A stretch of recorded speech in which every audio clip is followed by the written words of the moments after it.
Hey everybody, and welcome to our brand new podcast, Tell Me Darling, where I tell my husband Phil true crime stories and he reacts to them. I'm Jess. I don't know if I said that already. You did. And this is Phil. Hi, I'm Phil. This is our first time doing a podcast. So we're a bit nervous, but we're just going to go with it. We just woke up one day and we're like, let's start a true crime podcast. Is that how it happened? Apparently, that's what happened. Mm-hmm. So bear with us. Phil's a bit nervous, I can tell, because when I talk and I look at him, he's not saying anything. So I'm going to have to poke you today. Maybe I should have a little button on you. That makes me where talk. I can just like, bzz, oh, I'm up. It's my turn. Like a little dog buzzer. A little dog collar. I'm ready. I'm ready to hear some true crime stories. Yeah, cool. Well, I've been researching some true crime stories. I love listening to true crime podcasts myself, which is kind of what inspired us to do this. I just thought it would be cool and fascinating. So that's how we landed here. And I've dragged Phil in with me because I'm incapable of doing anything on my own. Unfortunately. I need my best friend with me. Oh, that's nice. Love ya. If you're new here, we're married. I think I said husband.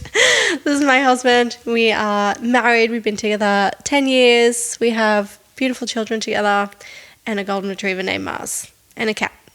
But he doesn't really like us that much. He does like us. He does when it's dinner time. He just floats around. Yeah. All right.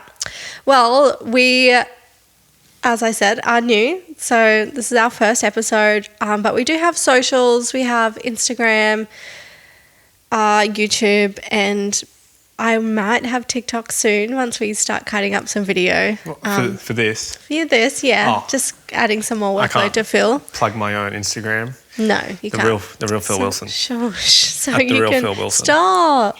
You can find us at Tell Me Darling Pod on Instagram. I'm pretty sure that's what it is, but I'll link it if I can link it. I don't know because I've never done it before. Wish me luck. All right. Are you ready for today's story? I'm ready.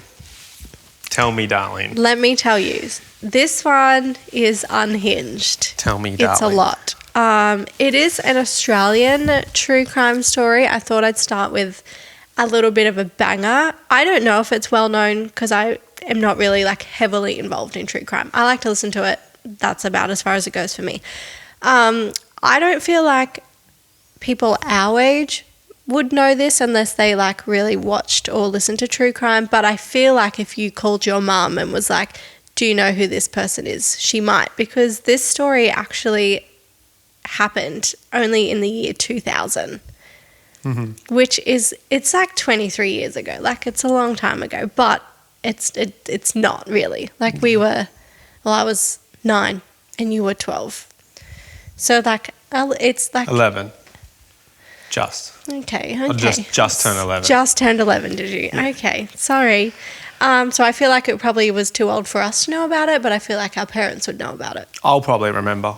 Oh, okay. I can't wait. I have a good memory. I have a memory like an Good elephant. memory. I question if you're... Well, actually, I don't. I think this What happens if you start telling me the story and I'm like, oh, I heard it, and just go? Get your acting skills ready, bro. All right, do I just get comfy? I guess so. All right. Should we start? Yes. Let's start. All right. Once upon a time.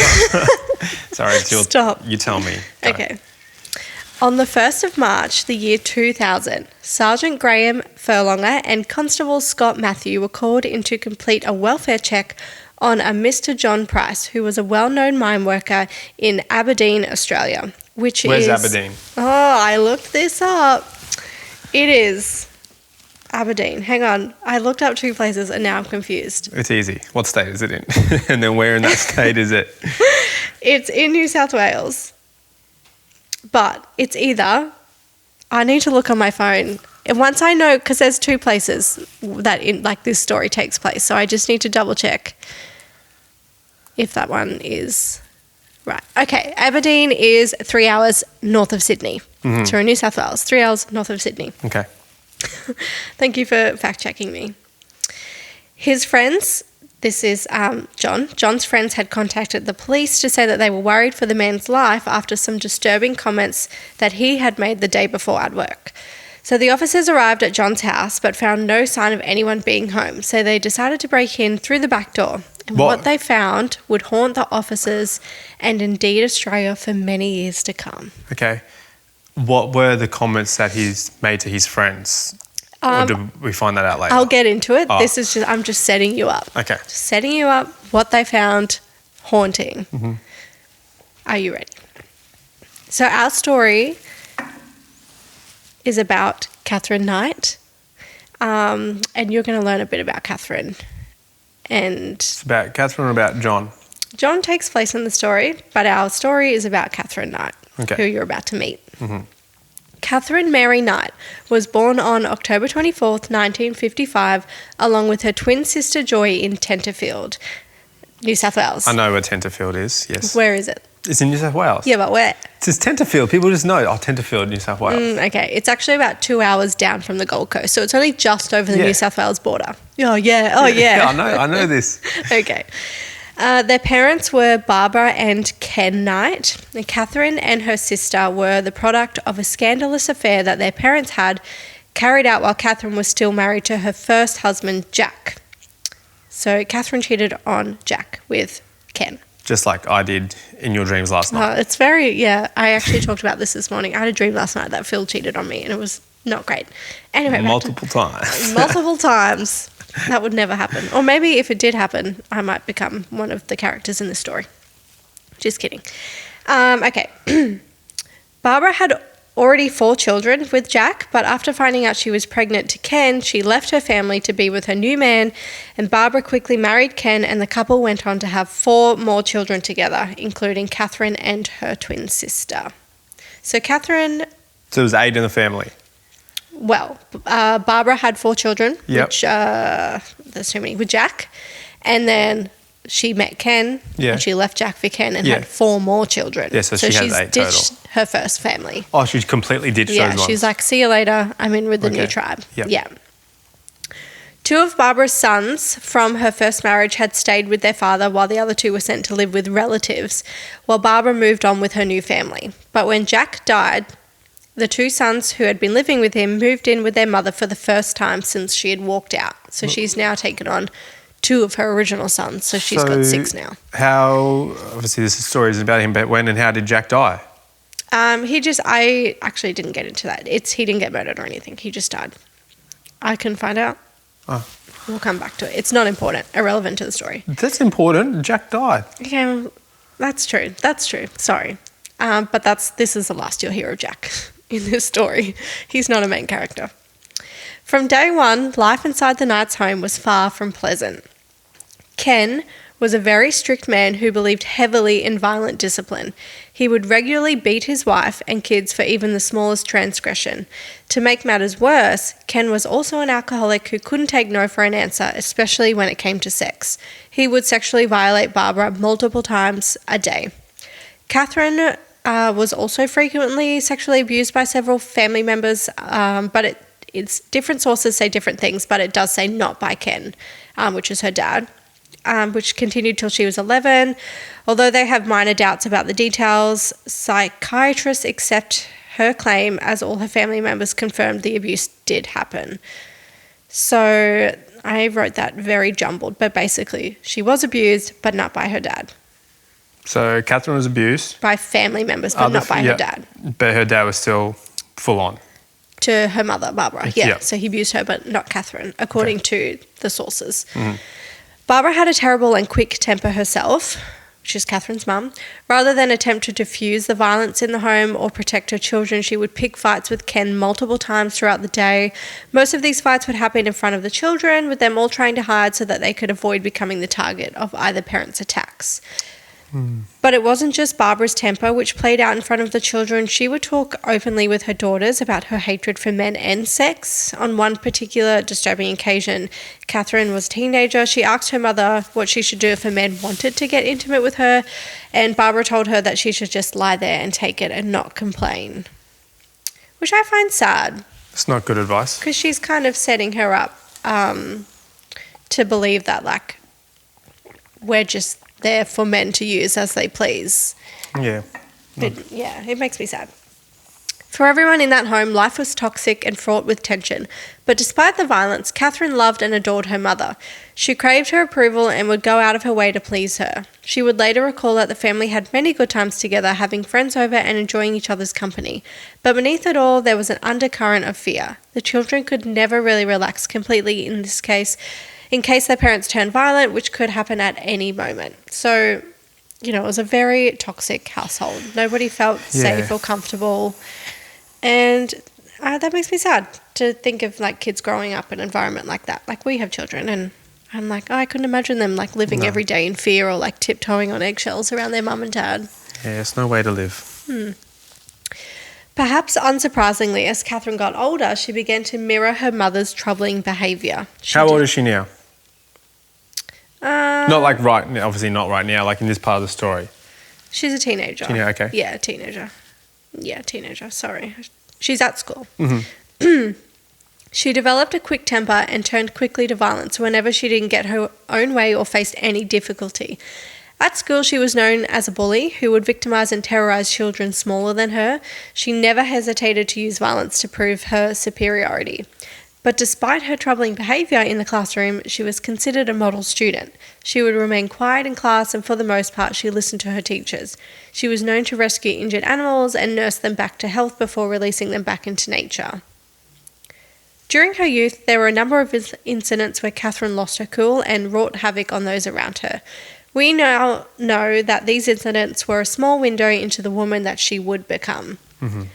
On one such occasion, Katherine got into a physical fight with a teacher and ended up injuring herself. When the teacher was investigated, it turned out that Katherine had attacked the woman for no reason, and the teacher had been forced to fight back in order to defend herself from injury.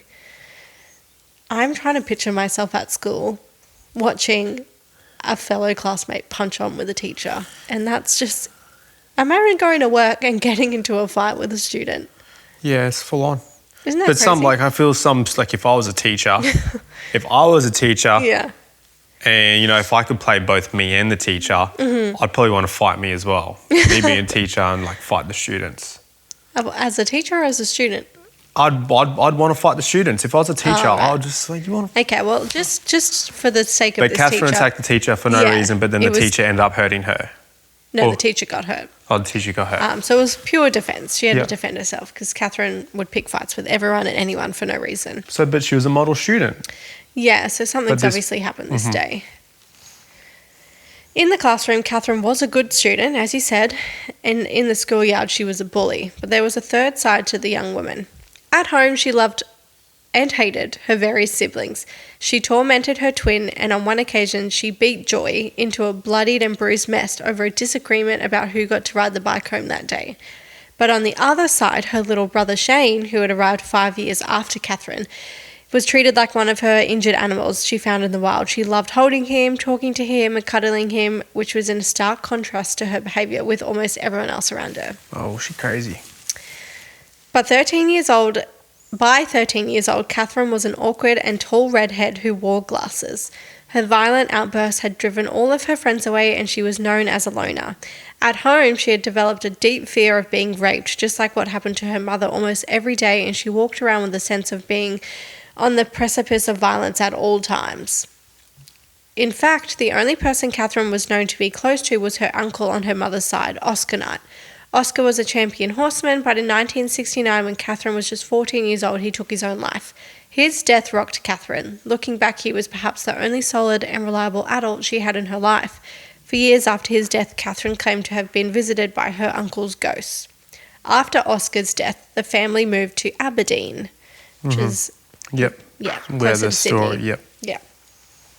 So despite her apparent good behaviour in the classroom, Katherine seemed unable to retain any of the information she was taught at school. By 15, she had failed to learn how to read or write, and she decided to drop out of school completely. She got a job at a local clothing factory where she was employed as a cutter. A year later, she quit the clothing factory and picked up another job. This time, the work was much more gruesome. Katherine began working at a slaughterhouse where her job was to cut out the internal organs of animals. Oh, she'd probably like that. Did she? Maybe. Might come up. Working in such a place wasn't completely foreign to Katherine. Her grandfather and brothers had all worked in a slaughterhouse over the years. From the outset, Katherine seemed to be successful in her new role. In no time, she was promoted to boning, where she'd cut out the bones of an animal carcass. As a reward for the promotion, she received a set of sharp carving knives. Katherine loved her job so much that she kept her precious knives hung up over her bed in case she wanted to use them. Ew. That's a nice bit of decor. Yeah, it's a murder weapon, I'm sure. From what her co-workers have said, Katherine thoroughly enjoyed watching the animals die. In the days before her human slaughter practices, she seemed to particularly like hearing the squeals and watching the blood go all over the floor and the drains. Her fascination with this disturbing aspect of her job creeped her co-workers out. Hell yeah. Like she loved it. She felt like she was at home when she was doing this. Okay, hey, let's go kill the pigs. Yeah, she looked forward to it. Damn. I mean, I guess it's like... It's a serial killer thing to do. No, I wasn't going to say that. Progression. Start with animals? No? I feel like you jumped me to a conclusion. Okay. No. I was just going to say, like, if you're going to work in a slaughterhouse, a part of you must, like, enjoy it. Like, you don't take a job there if you hate it. Of course. But I think the point for her is she just wanted to be like, she wanted to follow the family tradition. That's what they did. Oh, that's what the family did? Yeah, her grandfather, her brothers. Yeah. So, when Katherine was working at the slaughterhouse, she met David Kellett. Alarmingly, David was almost a mirror of the man who had raised Katherine, her father Ken. And David was a violent alcoholic who was prone to getting into physical altercations.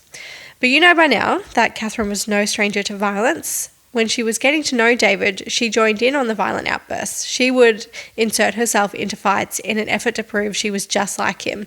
And at first, her actions seemed to arouse David. And like fights at work or outside? Like, are they hanging out? Yeah, just like whenever they were together, like wherever they were, yeah. Yep.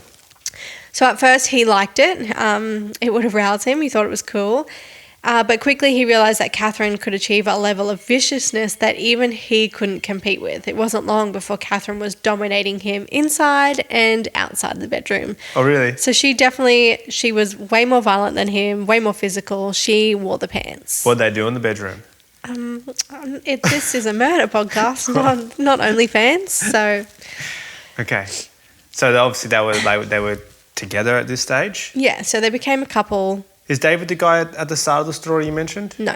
Oh, okay. Pay attention. That was a John? That was John. Mm-hmm. So despite Barbara, who is Katherine's mother, warning David about her daughter's temper and telling him that Katherine had a few screws loose, in 1974, Katherine convinced David to marry her. He was extremely intoxicated throughout the ceremony, but managed to make it through the event. Mm-hmm. That night... Sounds like a good wedding. You keep thinking that. That night, they consummated their marriage no less than 3 times before he fell asleep. Now, what do you think of that? Like 3 times in one night. Yeah, good. Yeah. Good on them. Good, yeah. So good. But before the ink on the paperwork had dried, Katherine brought violence into their marriage. She had overheard other women talking about having sex on their wedding night 4 or 5 times, and she decided that she wouldn't be satisfied unless she had beaten them. But he fell asleep after 3 times. So Poor guy's worn out. She got on top of David and began to strangle him in his sleep because he didn't put out more than 3 times. I see, yep.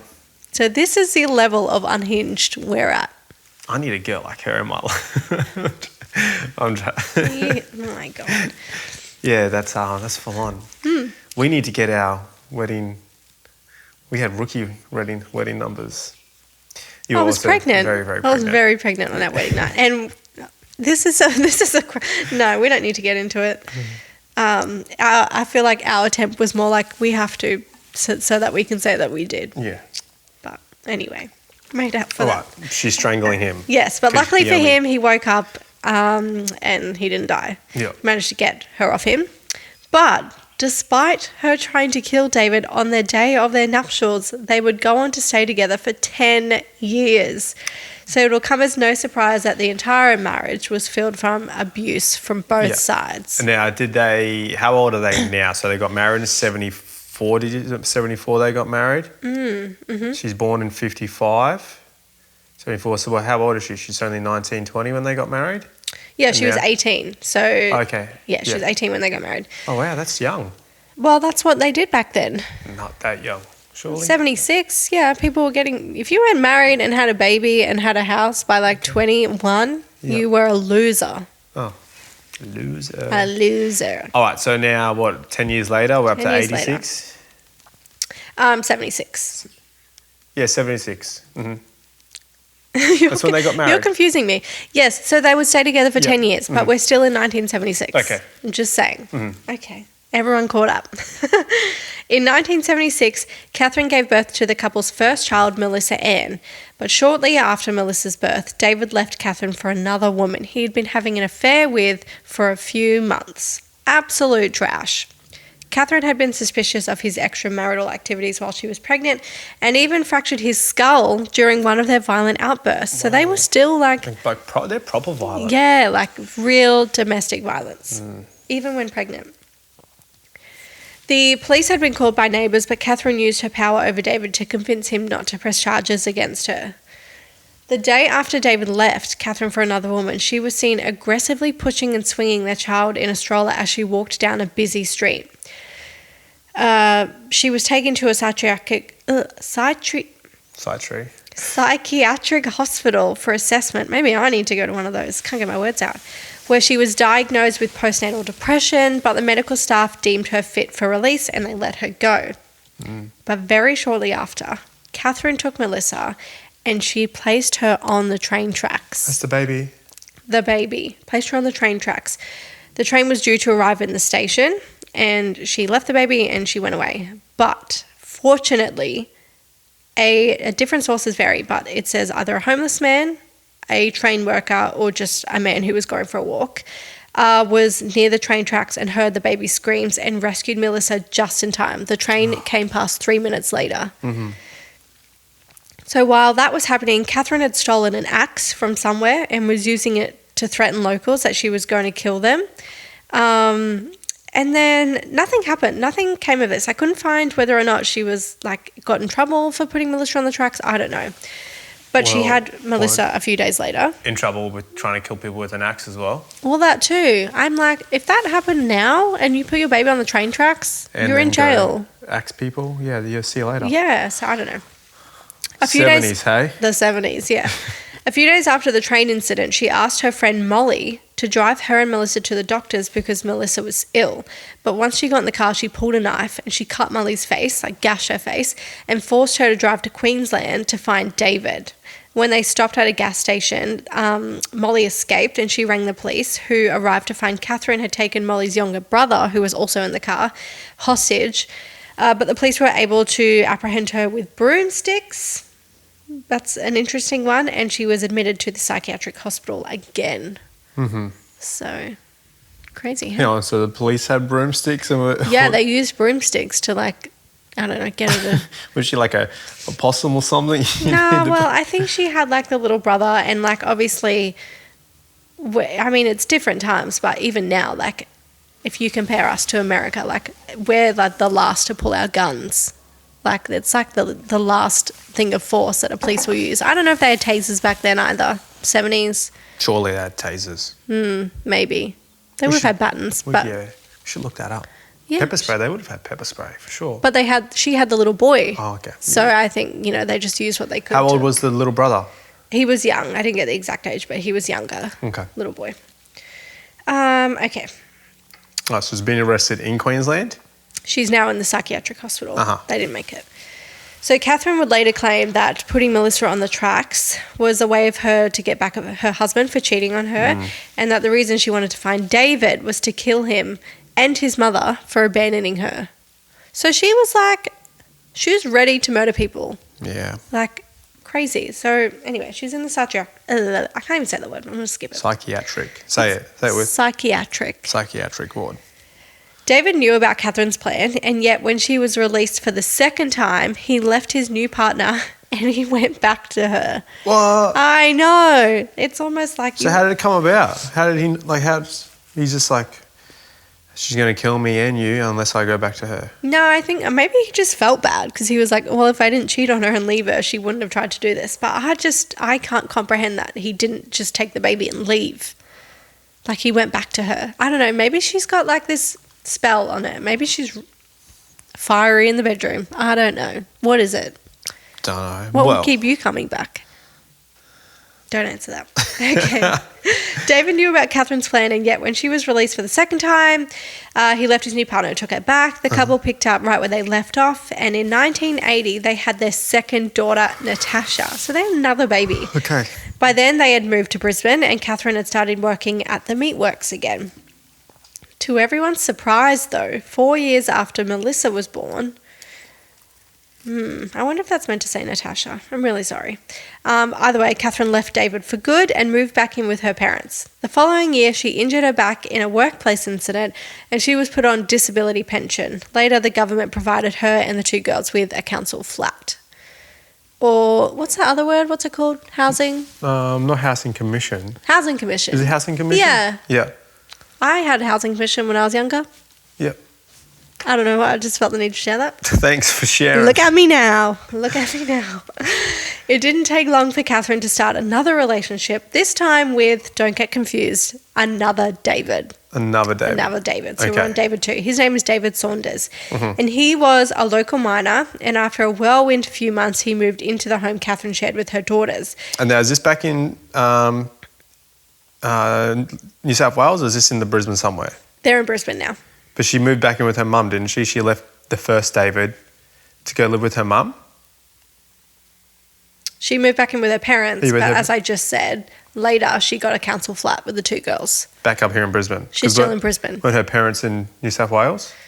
In that suburb? Maybe, but she's in Brisbane. Okay. Sorry, guys. It didn't take long for Katherine to start another relationship with David, as we said.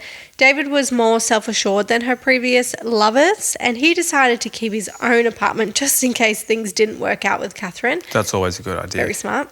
But his decision to retain some independence infuriated Katherine. Yeah. But it turned out to be a good idea because every few months, Katherine would accuse him of cheating and would kick him out of their house. He would inevitably return to his apartment until she begged him to come back. Now, there's no doubt David and Katherine's relationship was equally as toxic as the marriage to the previous David. It was filled with violent fights and fits of rage, all of which usually happened in front of Katherine's two young girls. In a particularly disturbing incident, Katherine slit the throat of David's dingo puppy as a warning to him of what would ever happen if he cheated on her. Whoa, the dingo puppy die? Yes. Oh, that's sad. She killed the dog. Yeah, a dingo. He had a dingo as a pet. It says dingo puppy, yeah. That's cool. But despite their dysfunctional relationship, yet again, they decided to add children to the mix. A year after the dingo incident, Katherine gave birth to her third child, another daughter named Sarah. Now, I'm having trouble going past the fact that she killed a dog, and he was like, it's okay, let's have a baby. That's the woman you're going to choose to have a baby with? Did this even happen before they got pregnant, though, or whether maybe they were already pregnant? No, it says a year after. Okay. Yep. Like, we have a dog. What would you do if I just killed our dog and was like, let's have a baby? No. Okay. Anyway, after his daughter was born, David decided that they should live as a proper family in a real house, and he put a deposit down on a home. And Katherine used her workers' comp to help pay for the house. And when they moved in, they gleefully decorated the walls and ceilings. How much workers' comp money did she get? I can't tell you that. Oh. Sorry. To help pay for the house, I've lost my spot. Thank you. They decided to decorate the house. Now, what would you think that they're decorating this beautiful house with that they've just bought? Take a look around. What do you think? I reckon they've got like pigs' heads, goats' heads, deer heads, like, you know, when you get them like, yeah, like that. That's what you think. Yeah. Well, you're not wrong. Oh, shit. They decorated the walls and the ceilings with animal skins, skulls, knives, farm tools, and pitchforks. So it's giving devil farm eclectic. Yeah. Yeah, it's giving something. Not long after starting their family, their happy family life in their serenely decorated home, The pair had another particularly violent fight where Katherine tried to stab David to death with a pair of scissors. Once again, he fled back to his old apartment before deciding he needed to disappear for good. He took leave from his work and went off the grid despite Katherine contacting all of his friends and his family to find out where he was. What about their daughter or their kid? Their When he newest daughter? came out of hiding, he attempted to see his daughter Sarah, but the police informed David that Katherine had taken out a restraining order against him because she claimed that he had hurt her. Oh, wow. So by then, Katherine was 36. She had well and truly moved on, this time with the guy she had once worked with. His name was John Chillingworth. John was 43, and when she told him that she was pregnant with his child, this began yet another tumultuous relationship. Is this baby number 4? I'm lost with how many kids she's got now. She's got a lot. Okay, so if I do the math quickly, she's got 4 children now. Yeah.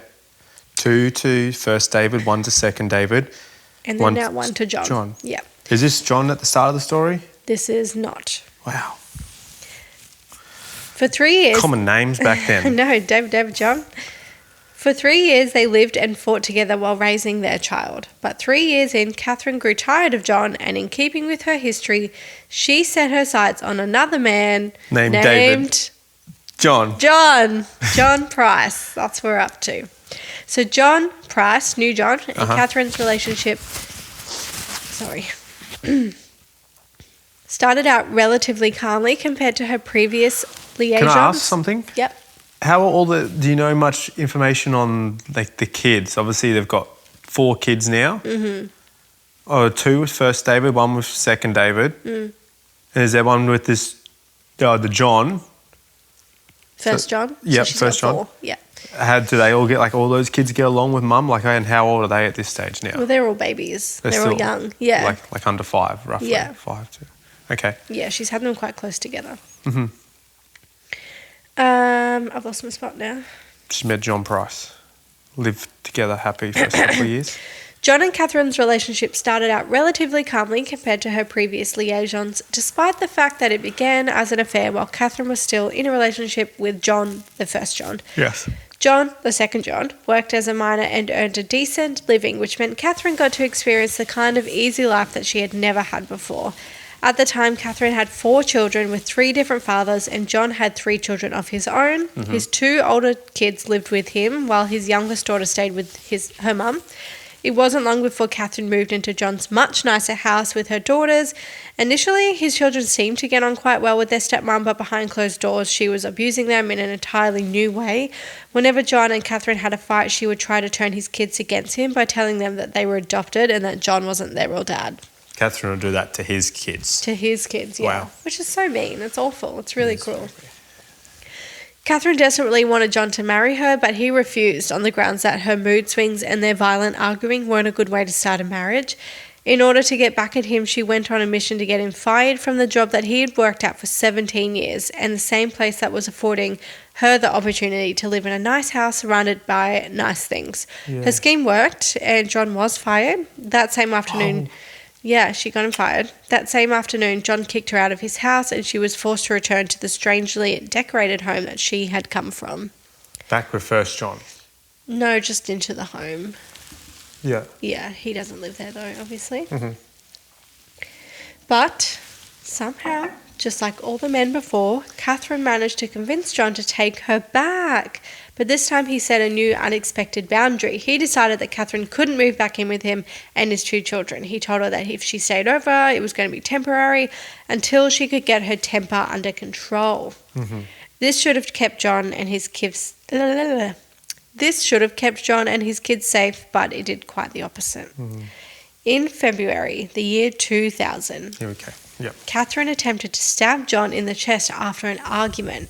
That was the final straw, and on the 29th of February, that was really Australian then, February, he took out a restraining order against her. He told his co-workers that if he didn't turn up for work the next day... Where's he working now then, if he got fired from his job of 17 years? He got a new job, Dale. That's what you did back then. You got fired, you got a new job. Yeah, well, what's he doing? Still like mining work still?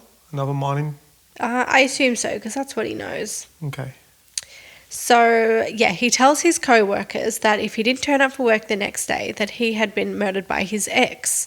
His friends tried to convince him not to go home that night, but he told them that he had to protect his children, who weren't safe from Katherine either. That night, John's grim prediction came true. When John got home that evening, he found that both of his children were missing, but a note told him that Katherine had organised for them to go to a friend's house for a sleepover. John looked around the house, but Katherine was nowhere to be found. Despite the warning bells which had been sounding in his head for days, John spent the evening with his neighbours before calling it a night at around 11 p.m. Those same neighbours were the first to notice that John's car was still in the driveway at 6 a.m. the following morning. When the start of John's shift came and went no sign of him, his co-workers were immediately concerned. John's boss sent a worker to knock on his door, but there was no answer, and John's car remained untouched on the driveway. When they looked closer at the front door and noticed blood splatters, they rang the police. It was the 1st of March, the year 2000, when Sergeant Graham Furlonger and Constable Scott Matthew were dispatched to carry out a welfare check on John Price. When they arrived at the house, they also got no answer at the door and noticed the blood just as his co-workers and neighbour had pointed out. Given their growing concern about John's well-being, they decided they would be justified in breaking into the house using the back door. As Sergeant Furlonger walked in, his view of the rest of the house was obstructed by what appeared at first glance to be like a curtain hung across the doorway. And naturally, he reached out to pull the curtain aside, but to his surprise, the curtain was cold and it had a weird texture. And when he pulled his arm back to inspect what it was, making his uniform feel cold and wet, he found that his entire arm was covered in blood. Wow. All right. This is a curtain hanging up. Yeah.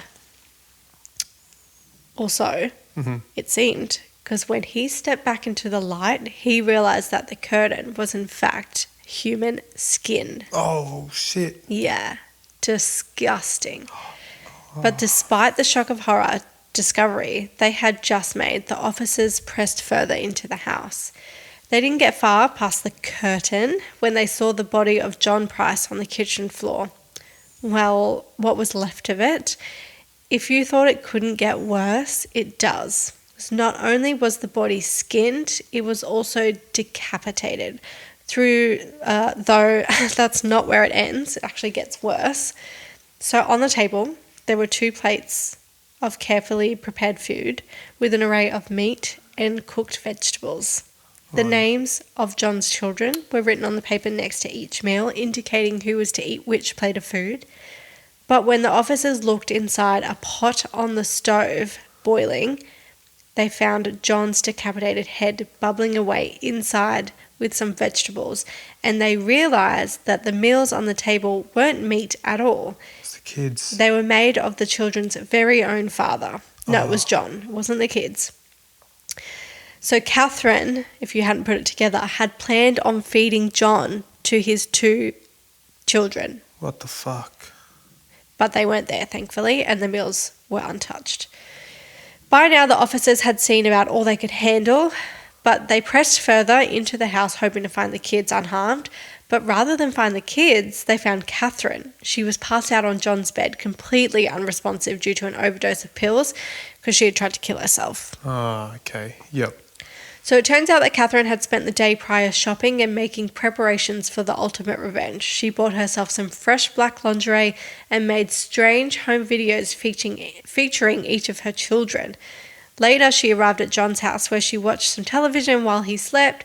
Then she took a shower before waking John up in her sexy lingerie and having sex with him. When they were done, John fell asleep and he was woken up when Katherine began stabbing him.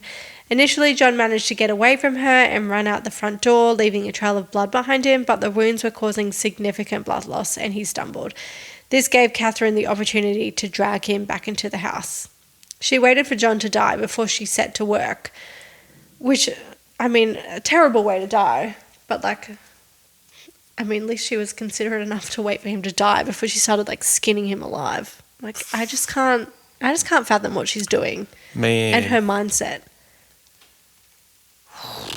That's You're hectic. speechless. I'm actually speechless now. So after killing John, Katherine had gone into town and she went to an ATM and she took out $1,000 from John's bank account. Is this like, this must be like, this is after midnight, because wasn't he with, he'd come home, hung out with his neighbours till So this happened between 11 and Yeah. 6 a.m. Wow. Mm-hmm. So she went into town, she got $1,000 out from his bank account, and then just like she had done with hundreds of slaughtered animals before, she set about removing every inch of skin on his body. I'm having trouble getting through this. She hung the hook to dry on the archway of the door. Uh-huh. She then returned to what was left of his body. She removed some flesh and cooked baked potato, zucchini, cabbage, squash, and gravy as sides to the main dish, which was John. So when was she planning, like how was she planning on giving these to the kids? She just had it set up on the table, so maybe she thought that they would come home in the morning and just eat. I'm not sure. Do you really think that she was of sound mind? Yeah, okay, yeah. You know, I don't think she really thought this through. According to the autopsy of what was left of John's body, he had been stabbed 37 times with a butcher's knife in both front and back of his body. Most of the wounds had hit vital organs. Medical officers also noted Katherine's expert precision in skinning and dismembering John. She had done it with such precision that she had been able to keep the entire skin in one piece and leave the ears, nose, genitals, mouth, and hair perfectly intact. Disturbingly, they even commented that Katherine had removed the skin in such professional and experienced manner that they were able to actually reattach it to John's body for his funeral. Yeah. Isn't that mind-blowing? That is. And disgusting all at the same time. Fuck. That's hectic. Like, she didn't just kill him. She done him real dirty. Man. But the head was just, there was nothing left of his head because she boiled it. Well, she took the skin off. So they were able to reattach it for his funeral. Yeah. So, yeah, anyway. Oh, man. Investigators later found a third plate of food thrown on the back lawn. So many people speculated that maybe Katherine attempted to try it herself and eat it, but she couldn't stomach it. Mm-hmm. The one saving grace in this crime is that the police found John before his children came home from school, sparing them for what would have been surely further trauma to what was already a horrific way to have lost their dad. I don't know how you come back from that, like if you've seen that as a child. You don't, yeah. So due to her overdose, Katherine couldn't be interviewed immediately, and investigators had to wait until she came around before questioning her. It ended up being 5 days after John's death before her medical team gave her the clearance to be interviewed. And from the outset, Katherine maintained that she had no memory of the gruesome aspect of John's murder.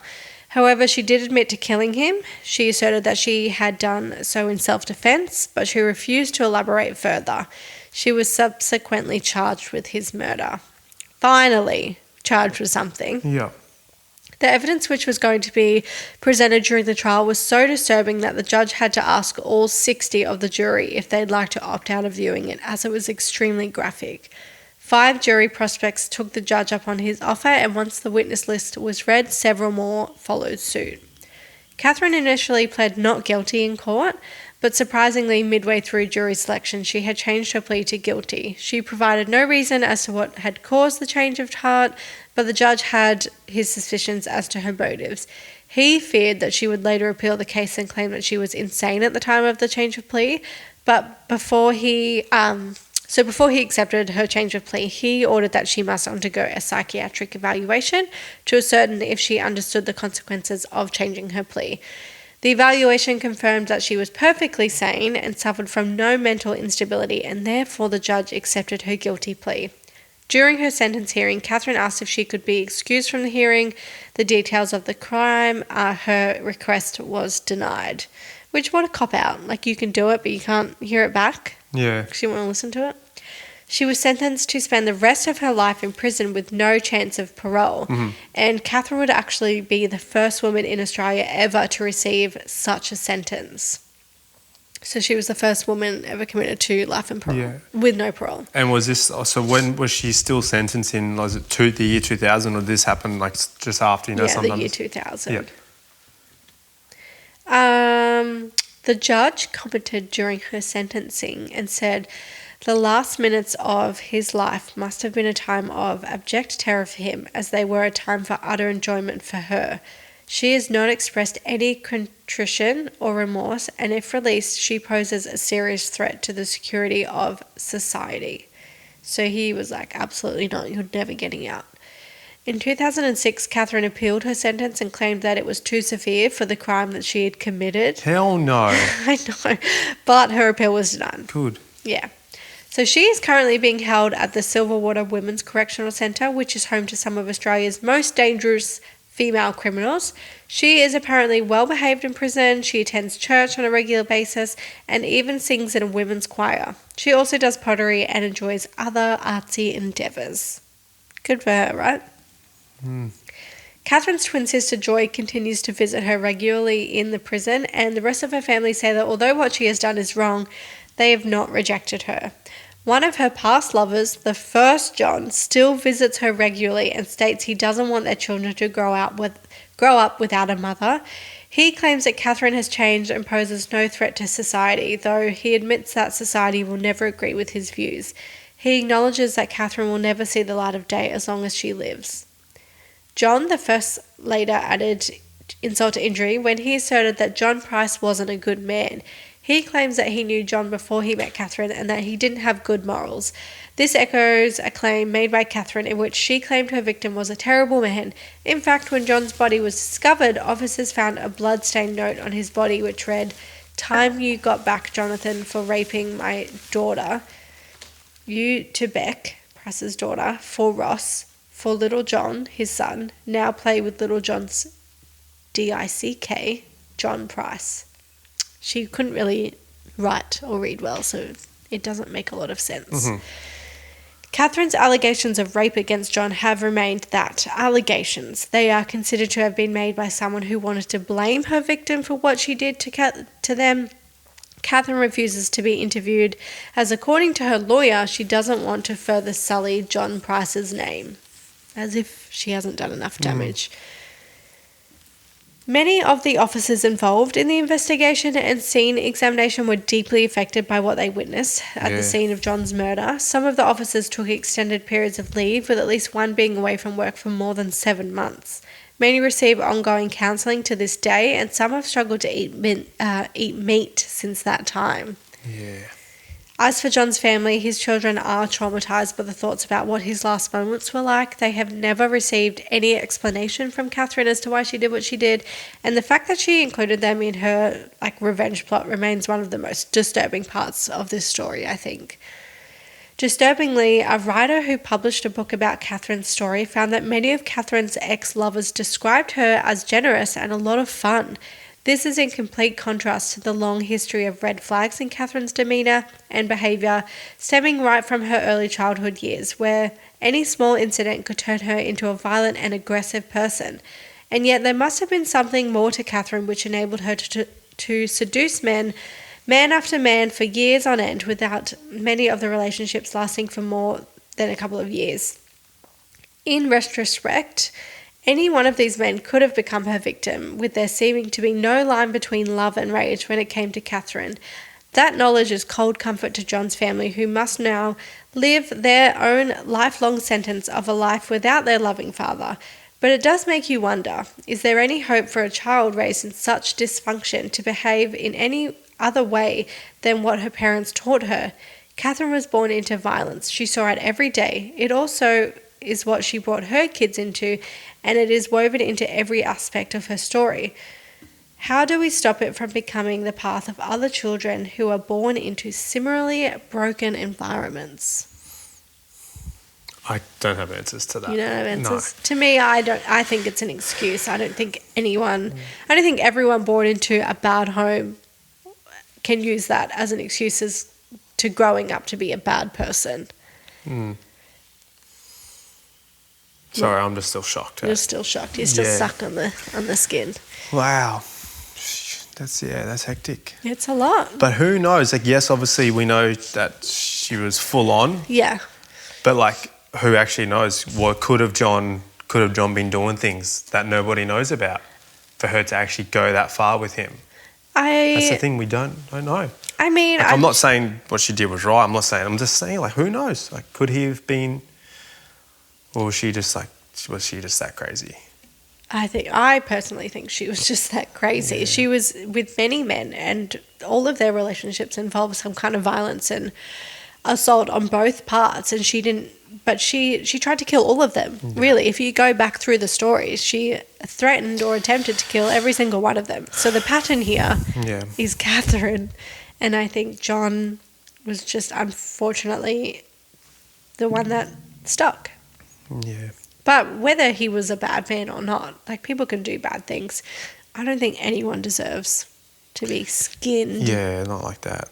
And then served up to your children. That's like some... As a Sunday roast. Well, it wasn't a Sunday. It was a different day. It was roast. Yeah. It was a roast. Oh, man. Okay, that's... That was my first and last podcast. And we're out. I started with a banger. Yeah, that was full on. Yeah. Thanks for that. And only the year 2000. That's that's not long ago. That's not that long ago. Like, we were around. We were alive. Damn. And in Australia. Like, that just doesn't happen here. It does. It does, apparently. Not anymore, I hope. But anyway, that was our first episode. That was today's episode. Insane. So hopefully you guys didn't enjoy it, but enjoyed it. I felt really... I feel sick. Yeah, it was a lot. But we will be back next week with another episode. I don't know if Phil's ready for it, though. He looks speechless. Yeah, I've lost all my words now. Yeah, he's lost all his words. But make sure you jump onto our socials and give us a like and a follow over there, and sign up on Spotify or join, subscribe. What do you do on Spotify? I should know this. You listen. But you subscribe, right? Find us on YouTube, because we'll be posting these on YouTube if you're listening. They'll be on YouTube so you can watch them as well. And maybe leave us a review. Even though it's our first one, just let us know what you thought. And eventually, as we build up reviews, Phil will be reading them out. He'll do like a little review of the week, so you guys can hopefully get shared on the pods. But that's us, and we'll be back next week. See you guys later.